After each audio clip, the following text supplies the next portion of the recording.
मधुबन के बाबा, मधुबन के बाबा मुरली वाले, आपका क्या कहना, आपका क्या कहना। ओम शांति। आज 1 नवंबर 2024 के साकार मधुर महावाक्य हैं। आज मीठे मीठे बाप दादा बोले, मीठे बच्चे, इस समय निराकार बाप साकार में आकर तुम्हारा श्रृंगार करते हैं, अकेला नहीं। बाबा ने कहा, मीठे बच्चे, इस समय निराकार बाप साकार में आकर तुम्हारा श्रृंगार करते हैं, अकेला नहीं। बाबा ने प्रश्न पूछा कि तुम बच्चे याद की यात्रा में क्यों बैठते हो? तो उत्तर में बाबा ने बताया कि पहली बात, क्योंकि तुम जानते हो इस याद से ही हमें बहुत बड़ी आयु मिलती है, हम निरोगी बनते हैं। और दूसरा कारण, याद करने से हमारे पाप कटते हैं, हम सच्चा सोना बन जाते हैं, आत्मा से रजोतमों की खाद निकल जाती है, वो कंचन बन जाती है। और तीसरा पॉइंट है कि याद से ही तुम पावन दुनिया के मालिक बन जाएंगे। और चौथी बात, बाबा कहते तुम्हारा श्रृंगार होगा, तुम बहुत धनवान बन जाएंगे। ये याद ही तुम्हें पद्मा पद्म भाग्यशाली बनाती है। ओम शांति। रूहानी बच्चों को रूहानी बाप समझा रहे हैं कि यहाँ बैठ तुम क्या करते हो। ऐसे नहीं कि सिर्फ शांति में बैठे हो, अर्थ सहित ज्ञानमय अवस्था में बैठे हो। तुम बच्चों को ज्ञान है कि बाप को हम क्यों याद करते हैं। बाप हमको बहुत बड़ी आयु देते हैं। बाप को याद करने से हमारे पाप कट जाएंगे, हम सच्चा सोना सतो प्रधान बन जाएंगे। तुम्हारा कितना श्रृंगार होता है, तुम्हारी आयु बड़ी हो जाएगी, आत्मा कंचन हो जाएगी। अब आत्मा में खाद पड़ी हुई है, याद की यात्रा से वे सब खाद जो रजो तमो की पड़ी है वह सब निकल जाएगी। इतना तुमको फायदा होता है, फिर आयु बड़ी हो जाएगी, तुम स्वर्ग के निवासी बन जाएंगे और बहुत धनवान बनेंगे। तुम पद्मा पद्म भाग्यशाली बन जाएंगे। इसलिए बाप कहते हैं मन मना भव मामेकम याद करो। कोई देहधारी के लिए नहीं कहते, बाप को तो शरीर है ही नहीं। तुम्हारी आत्मा भी निराकार थी, फिर पुनर्जन्म में आते आते पारस बुद्धि से पत्थर बुद्धि बन गई है। अब फिर कंचन बनना है। अभी तुम पवित्र बन रहे हो, पानी के स्नान तो जन्म जन्मांतर किए, समझा। हम इससे पावन बनेंगे, परंतु पावन बनने के बदले और ही पतित बन नुकसान में पड़े हो, क्योंकि यह है ही झूठी माया। झूठ बोलने के संस्कार हैं सबके।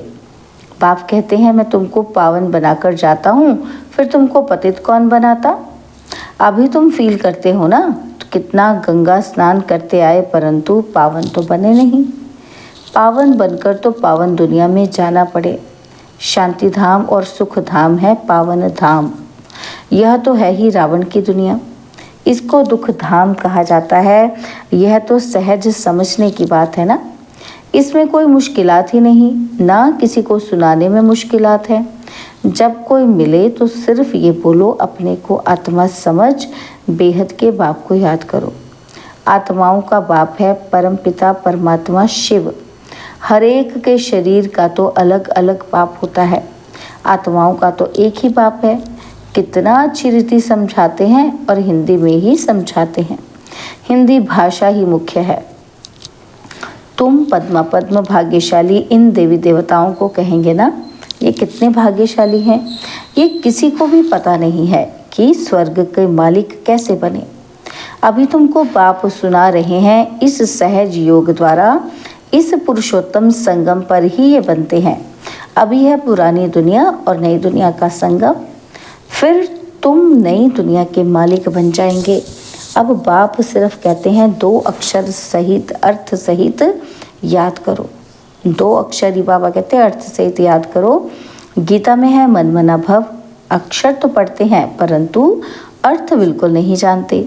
बाप कहते हैं मुझे याद करो, क्योंकि मैं ही पतित पावन हूँ और कोई ऐसे कह न सके। बाप ही कहते हैं मुझे याद करने से तुम पावन बन पावन दुनिया में चले जाएंगे। पहले पहले तुम सतो प्रधान थे, फिर पुनर्जन्म लेते लेते तमो प्रधान बने हो। अब 84 जन्म बाद फिर तुम नई दुनिया में देवता बनते हो। रचयिता और रचना दोनों को तुम जान गए हो, तो अभी तुम आस्तिक बन गए हो। आगे जन्म जन्मांतर तुम नास्तिक थे। ये बात जो बाप सुनाते हैं और कोई जानते ही नहीं। कहाँ भी जाओ कोई भी तुमको ये बातें नहीं सुनाएंगे। अभी दोनों ही बाप तुम्हारा श्रृंगार कर रहे हैं। पहले तो बाप अकेले था, शरीर बिगड़ था, ऊपर बैठ तुम्हारा श्रृंगार कर ना सके। कहते हैं ना कि बत्तख 12 माना 1 और 2 मिलकर 12 होते हैं। बाकी प्रेरणा व शक्ति आदि की बात नहीं, ऊपर से प्रेरणा द्वारा मिल ना सके। निराकार जब साकार शरीर का आधार लेते हैं तब तुम्हारा श्रृंगार करते हैं। समझते भी हैं कि बाबा हमको सुखधाम में ले जाते हैं। ड्रामा के प्लान अनुसार बाबा बंधायमान हैं, उनको ड्यूटी मिली हुई है। हर 5000 वर्ष बाद आते हैं तुम बच्चों के लिए। इस योग बल से तुम कितने कंचन बनते हो। आत्मा और काया दोनों कंचन बनती हैं और फिर छीछी बनते हो। अभी तुम साक्षात्कार करते हो। इस पुरुषार्थ से हम ऐसा श्रृंगारा हुआ बनेंगे। तो बाबा कहते हैं वहाँ क्रिमिनल आई होती ही नहीं, तो भी अंग सब ढके हुए होते हैं। यहाँ तो देखो छीछी बातें रावण राज्य में सीखते हैं। इन लक्ष्मी नारायण को देखो, ड्रेस आदि कितनी अच्छी है। यहाँ सब है देह अभिमानी। उनको देह अभिमानी नहीं कहेंगे, उन्हों की नेचुरल ब्यूटी है। बाप तुमको ऐसा नेचुरल ब्यूटीफुल बनाते हैं। आजकल तो सच्चा जेवर कोई पहन भी नहीं सकता। कोई पहने तो उनको ही लूट जाए। वहाँ तो ऐसी कोई बात ही नहीं। ऐसा बाप तुमको मिला है, इन बिगड़ तो तुम बन ना सको। बहुत कहते हैं कि हम तो डायरेक्ट शिव बाबा से लेते हैं, परंतु वो देंगे ही कैसे। भल कोशिश करके देखो, डायरेक्ट मांगो, देखो मिलता है। ऐसे बहुत कहते हैं कि हम तो शिव बाबा से वर्षा लेंगे। ब्रह्मा से पूछने की भी क्या दरकार है, शिव बाबा प्रेरणा से कुछ दे देंगे। अच्छे अच्छे बच्चे, पुराने बच्चे, उनको भी माया ऐसे चक पहन लेती, माना काट लेती है। एक को मानते हैं परंतु एक क्या करेंगे। बाप कहते हैं मैं एक कैसे आऊँ, मुख बिगर बात कैसे कर सकूँ। मुख का तो गायन है ना, गौमुख से अमृत लेने के लिए कितना धक्का खाते हैं। फिर श्रीनाथ द्वारे पर जाकर दर्शन करते हैं, परंतु उनका दर्शन करने से क्या होगा। उसको कहा जाता है बुत पूजा। उनमें आत्मा तो है नहीं। बाकी 5 तत्वों का पुतला बना हुआ है, तो गोया माया को याद करना हो गया। 5 तत्व प्रकृति है ना, उनको याद करने से क्या होगा। प्रकृति का आधार तो सबको है, परंतु वहाँ है सतो प्रधान प्रकृति और यहाँ है तमो प्रधान प्रकृति। बाप को सतो प्रधान प्रकृति का आधार कभी नहीं लेना पड़ता। यहाँ तो सतो प्रधान प्रकृति मिल न सके। यह जो भी साधु संत हैं, बाप कहते हैं मैं इन सब का उद्धार करने मुझे ही आना पड़ता है। मैं निवृत्ति मार्ग में आता ही नहीं हूँ। यह है ही प्रवृत्ति मार्ग। सबको कहता हूँ पवित्र बनो। वहाँ तो नाम रूप आदि सब बदल जाता है। तो बाप समझाते हैं कि देखो ये नाटक कैसा बना हुआ है। एक के फीचर्स न मिले दूसरे से। इतने करोड़ों हैं, सबके फीचर्स अलग। कितना भी कोई कुछ करे तो भी एक के फीचर्स दूसरे से मिल ना सके। इसको कहा जाता है कुदरत, वंडर। स्वर्ग को वंडर कहा जाता है ना, तो कितना शोभनिक है। माया के 7 वंडर और बाप का 1 वंडर। वह 7 वंडर्स तराजू के एक तरफ रखो और यह 1 वंडर दूसरे तरफ में रखो तो भी यह भारी हो जाएगा। एक तरफ ज्ञान, एक तरफ भक्ति को रखो तो ज्ञान का तरफ बहुत भारी हो जाएगा। अभी तुम समझते हो भक्ति सिखलाने वाले तो ढेर हैं और ज्ञान देने वाला एक ही बाप है। तो बाप बैठ बच्चों को पढ़ाते हैं, श्रृंगार करते हैं। बाप कहते हैं पवित्र बनो, तो कहते नहीं हम तो छीछी बनेंगे। गरुड़ पुराण में भी विषय वैतरणी नदी दिखाते हैं ना। बिच्छू, टिंडन, सर्प आदि सब 1-2 को काटते रहते हैं। बाप कहते हैं तुम कितने निधन के बन जाते हो। तुम बच्चों को ही बाप समझाते हैं। बाहर में कोई को ऐसा सीधा कहो तो बिगड़ जाए, बड़ा युक्ति से समझाना होता है। कई बच्चों में बातचीत करने का भी अक्ल नहीं रहता। छोटे बच्चे एकदम इनोसेंट होते हैं, इसलिए उनको महात्मा कहा जाता है। कहाँ श्री कृष्ण महात्मा और कहाँ यह सन्यासी निवृत्ति मार्ग वाले महात्मा कहलाते हैं। वह है प्रवृत्ति मार्ग और वह कभी भ्रष्टाचार से पैदा नहीं होते, उनको कहते ही हैं श्रेष्ठाचारी। अभी तुम श्रेष्ठाचारी बन रहे हो। बच्चे जानते हैं कि यहाँ बाप दादा दोनों इकट्ठे हैं, यह ज़रूर श्रृंगार अच्छा ही करेंगे। सबकी दिल होगी ना। जिन्होंने इन बच्चों को ऐसा श्रृंगार कराया है तो हम क्यों ना उनके पास जाएं। इसलिए तुम यहाँ आते हो रिफ्रेश होने। दिल कशिश करती है बाप के पास आने। जिनको पूरा निश्चय होता है वो तो कहेंगे चाहे मारो चाहे कुछ भी करो, हम कभी साथ नहीं छोड़ेंगे। कोई तो बिगर कारण भी छोड़ देते हैं, यह भी ड्रामा का खेल बना हुआ है। फारकती व डाइवोर्स दे देते हैं। बाप जानते हैं कि यह रावण के वंश के हैं। कल्प कल्प ऐसा होता है। कोई फिर आ जाते हैं, बाबा समझाते हैं हाथ छोड़ने से पद कम हो जाता है। सम्मुख आते हैं, प्रतिज्ञा करते हैं कि हम ऐसे बाप को कभी नहीं छोड़ेंगे, परंतु माया रावण भी कम नहीं है, झट अपनी तरफ खींच लेती है। और फिर सम्मुख आते हैं तो उनको समझाया जाता है। बाप लाठी थोड़ी लगाएंगे, बाप तो फिर भी प्यार से ही समझाएंगे। तुमको माया ग्राह खा जाता, अच्छा हुआ जो बच कर आ गए। घायल होंगे तो पद कम हो जाएगा। जो सदैव एक रस ही रहेंगे वह कभी हटेंगे नहीं, कभी हाथ नहीं छोड़ेंगे। यहाँ से बाप को छोड़ मरकर माया रावण के बनते हैं तो उनको माया और ही जोर से खाएगी। बाप कहते हैं तुमको कितना श्रृंगार करते हैं। समझाया जाता है अच्छे होकर चलो, किसी को दुख नहीं दो। ब्लड से भी लिख कर देते हैं और फिर वैसे के वैसे बन जाते हैं। माया बड़ी ज़बरदस्त है, कान नाक से पकड़कर बहुत तड़फाती है। अब तुमको ज्ञान का तीसरा नेत्र देते हैं तो क्रिमिनल दृष्टि कभी नहीं जानी चाहिए। विश्व का मालिक बनना है तो कुछ मेहनत भी करनी पड़े ना। अब तुम्हारी आत्मा और शरीर दोनों तमो प्रधान हैं, खाद पड़ गई है। इस खाद को भस्म करने के लिए बाप कहते हैं मुझे याद करो। तुम बाप को याद नहीं कर सकते हो, लज्जा नहीं आती है। याद नहीं करेंगे तो माया के भूत तुमको हप कर लेंगे। तुम कितना छीछी बन गए हो। रावण राज्य में एक भी ऐसा नहीं जो विकार से पैदा ना हुआ हो। वहाँ इस विकार का नाम नहीं, रावण ही नहीं। रावण राज्य होता ही है द्वापर से। पावन बनाने वाला एक ही बाप है। बाप कहते हैं बच्चे यह एक जन्म ही पवित्र बनना है, फिर तो विकार की बात ही नहीं होती। वह है ही निर्विकारी दुनिया। तुम जानते हो यह पवित्र देवी देवता थे, फिर 84 जन्म लेते लेते नीचे आए हैं।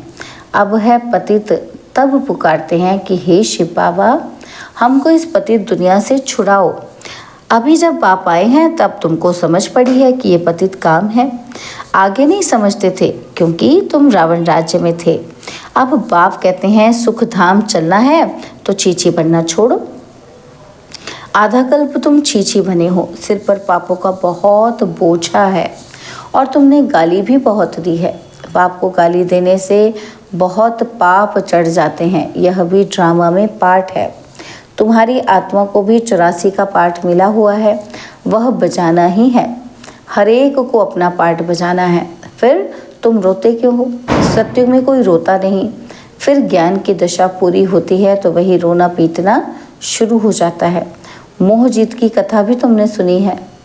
ये तो एक झूठा दृष्टांत बनाया है। सत्युग में कोई की अकाल मृत्यु होती नहीं। मोह जीत बनाने वाला तो एक ही बाप है, परमपिता परमात्मा के तुम वारिस बनते हो जो तुमको विश्व का मालिक बनाते हैं।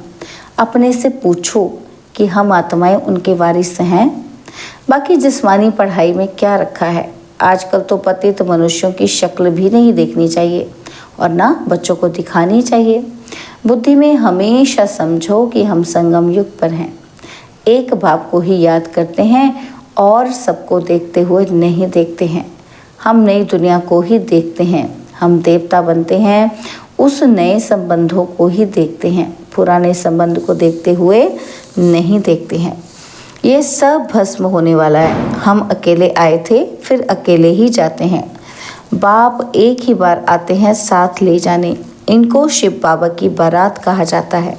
शिव बाबा के बच्चे सब हैं। बाप विश्व की बादशाही देते हैं, मनुष्य से देवता बनाते हैं। आगे विष उगलते थे, अब अमृत उगलते हैं। अच्छा, मीठे मीठे सिकिलते बच्चों प्रति माता पिता, बाप दादा का याद प्यार और गुड मॉर्निंग। रूहानी बाप की रूहानी बच्चों को नमस्ते। हम रूहानी बच्चों की रूहानी बाप दादाजी को दिलवा जान सिकवा प्रेम से नमस्ते। ओम शांति। प्यारे बाबा, मीठे बाबा, मेरे बाबा, शुक्रिया बाबा, शुक्रिया बाबा, शुक्रिया।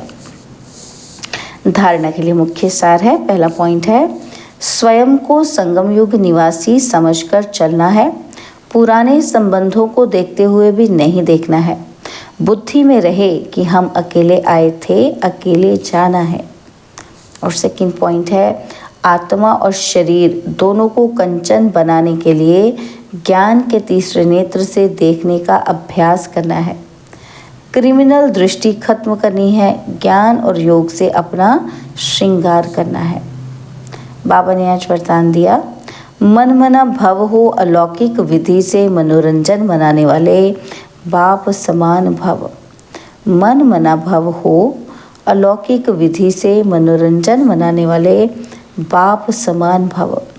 संगम युग पर यादगार मनाना अर्थात बाप समान बनना। यह संगम युग के सुहेज हैं। खूब मनाओ, लेकिन बाप से मिलन मनाते हुए मनाओ। सिर्फ मनोरंजन के रूप में नहीं, लेकिन मन मना भव हो मनोरंजन मनाओ। अलौकिक विधि से अलौकिकता का मनोरंजन अविनाशी हो जाता है। संगम युगी दीपमाला की विधि, पुराना खाता खत्म करना।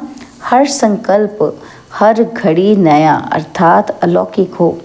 पुराने संकल्प, संस्कार, स्वभाव, चाल चलन यह रावण का कर्जा है।